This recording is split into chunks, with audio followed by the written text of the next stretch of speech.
aí, gente? Como é que vocês vão, turma? Espero que vocês estejam se cuidando. No momento, por enquanto, né, a gente tem que orar mesmo, se cuidar. E muito em breve eu creio que a gente já vai estar aí tendo aula presencial de novo, tá?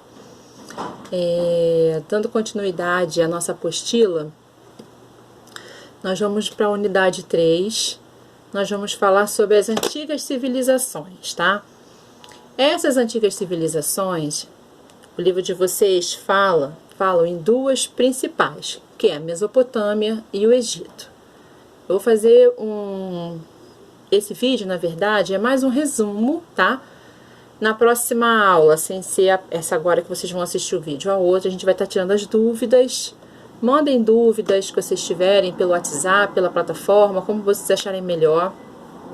Não fiquem com dúvidas, tirem ela comigo e eu ajudo vocês no que puder, a gente vai se acertando, tá certo? Mas vamos lá, gente, vamos falar sobre a Mesopotâmia. Esse nome, Mesopotâmia, significa terra entre rios, tá? Ou região entre rios. Na Mesopotâmia, você vai ter dois rios principais, o rio Tigres e o Eufrates, tá? Esses dois rios são super importantes para a Mesopotâmia, tá? E aonde era a Mesopotâmia, hoje, corresponde ali ao Iraque, aquelas cidades vizinhas ali do Iraque, tá? Mas é onde é o Iraque. E ali naquela região do Oriente Médio, tá? E aí, esses rios, eles passavam por períodos de cheias. Essas cheias eram diferentes do rio Nilo. Quando a gente fala no Egito, a gente já vê que as cheias do rio Nilo eram cheias em épocas regulares. Esses rios, os Tigres e o Eufrates, as cheias, elas não eram certas, elas não eram periódicas, elas eram irregulares. Ou seja, eles não seguiam um tempo determinado, tá? E aí, as cheias facilitavam a agricultura da Mesopotâmia em suas margens, né? Porque o principal meio de sobrevivência da Mesopotâmia era a agricultura, que eles chamavam de agricultura de irrigação, ou seja, eles fizeram obras hidráulicas, eles fizeram barragens, eles fizeram represas, coisa que para a época era muito moderno. E eles já estavam desenvolvendo esse tipo de trabalho, ou seja, para facilitar. Porque tanto no Egito quanto na Mesopotâmia, vocês vão perceber que a cidade, né, o lugar cresce perto do entorno do rio, por conta da facilidade de pegar uma água para beber, para comer, enfim. E aí você vai ter uma sociedade, dentro da sociedade mesopotâmica, você vai ver que eles não tinham mobilidade social, tá? Não tinha. Quando a gente fala que não tem mobilidade social, é mais ou menos assim: eu nasci pobre, eu vou ter que me casar com uma pessoa pobre. Eu não tenho, na Mesopotâmia você não tinha isso de uma classe social casar com outra classe social.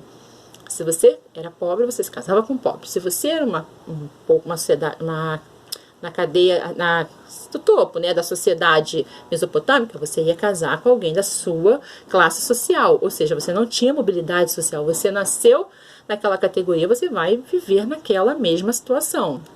Isso é não ter mobilidade social, tá? E eles eram politeístas. A gente já estudou isso na sala, já falamos sobre isso. Politeístas é quando você acredita em vários deuses. Eles acreditavam na vida após a morte, mas não acreditavam... Eles não acreditavam na vida após a morte, mas eles eram politeístas. E era muito comum na sociedade antiga, você quando vê uma sociedade que acredita na vida após a morte, eles serem totalmente politeístas. Os mesopotâmicos não acreditavam na vida após a morte, mas eram politeístas, ou seja, acreditavam em vários deuses.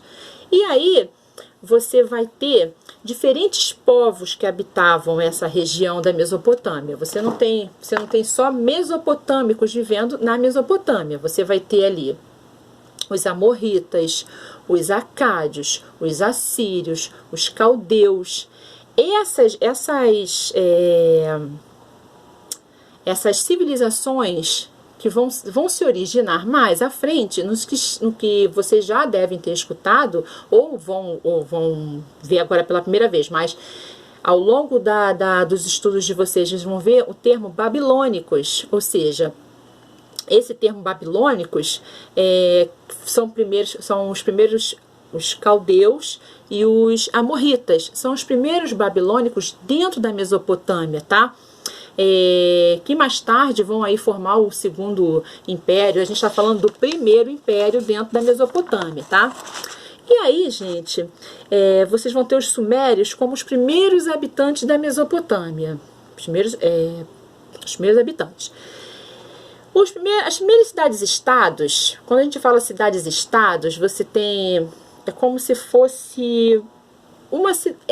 Você tem lá os assírios, os caldeus, né, os amorritas. Cada sociedade dessa, dentro de uma Mesopotâmia, elas formam cidades-estados, ou seja, elas têm autonomia para ter autogestão. Eu sou caldeu e o outro é assírio. As minhas leis dentro da minha sociedade não necessariamente tivesse que ser igual às regras da sociedade ou às leis de outro lugar dentro da própria Mesopotâmia, ou seja, cidade-estado, cada um tem autonomia para gerir as suas leis, ou criar suas leis, ou aplicar penas, seja lá o que for, tá? Isso é uma cidade-estado, ela tem autonomia para se direcionar, ter suas leis, enfim, tá certo? Isso é uma cidade-estado, com autonomia. E aí, dentro da Mesopotâmia, você vai ter lá as cidades de Ur, Uruk, Lagash. Essas são as principais cidades-estados dentro da Mesopotâmia, tá? Ou seja, com uma administração individual, uma delas. E cada uma dessas tinha uma pessoa que se chamava patese.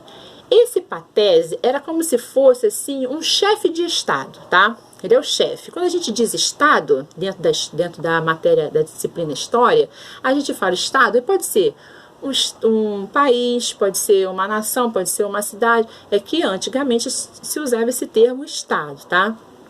Então, cada patese desse, ele tinha autonomia para criar ou abolir, seja lá o que for, as leis de dentro da sua sociedade.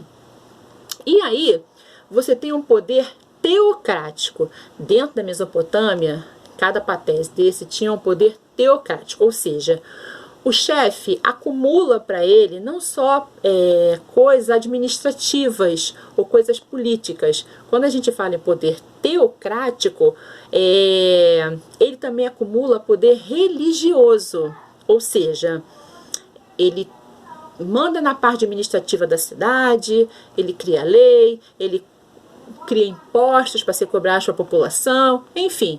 Mas o representante religioso da cidade é como se ele fosse um representante de Deus na terra. Isso é um poder teocrático, uma pessoa só que tem poder político, administrativo e o poder religioso, tá certo? E aí você também tem na Mesopotâmia, os sumérios criam uma escrita chamada cuneiforme. Essa escrita cuneiforme, ela era feita com cunha. Cada formato da cunha era um significado diferente de uma letra ou de uma palavra, às vezes diferente uma das outras, claro. Ela era feita numa placa de argila e ali eles cunhavam, né? Enfiavam aquela cunha, aquela forma, tá? Dentro daquela argila, e ali eles iam formando as letras, o alfabeto cuneiforme. Foi o primeiro alfabeto, na verdade, né, criado. Também surgiu na Mesopotâmia, gente, um código chamado Código Hammurabi. O que foi esse Código Hammurabi? Hammurabi, ele foi o primeiro imperador do Império Babilônico, tá? Ele era do Império Amorrita. Nesse Código de Hammurabi, ele foi aí criado por volta mais ou menos do século XVIII. Tinham 282 leis. E essas leis, elas tinham elas tinham a sua base numa lei chamada Lei de Talião, ou seja, olho por olho, dente por dente. Um crime que você cometeu, que eu tenha cometido, eu teria que pagar a pena dentro mais ou menos parecido ao crime que eu cometi, ou seja, eu cometi um crime, a minha pena, o que eu vou pagar diante da justiça é mais ou menos algo bem parecido com o crime que eu cometi. Isso é a base da lei de Talião, olho por olho, dente por dente. E isso foi criado também lá na Mesopotâmia, tá? Também, gente, as penas também podiam variar aí, de acordo com a classe social de quem foi atingido ou de quem cometeu o delito. Isso aí podia variar. Não necessariamente as leis, elas seguiam a lei de Talião, olho por olho, dente por dente. Mas elas podiam variar aí de acordo com quem cometeu o delito ou para quem foi o prejudicado com aquele delito que foi cometido com ele, tá? E aí, gente, você vai ter também a Mesopotâmia, ela foi muito invadida, tá? Por diferentes povos. Não fica só lá naquele lá da frente que eu falei, não, gente. Olha só, você vai ter aí persas, romanos também, macedônios, que também vão invadir aí a Mesopotâmia. E aí, lá no finalzinho mesmo, teve um último imperador chamado Nabucodonosor, que foi uma pessoa muito importante na Mesopotâmia, tá? Ele foi um homem muito proativo, foi um grande imperador, mas do segundo império já, tá? Eu agora vou explicar para vocês no próximo vídeo sobre o Egito, tá bom? Me aguardem!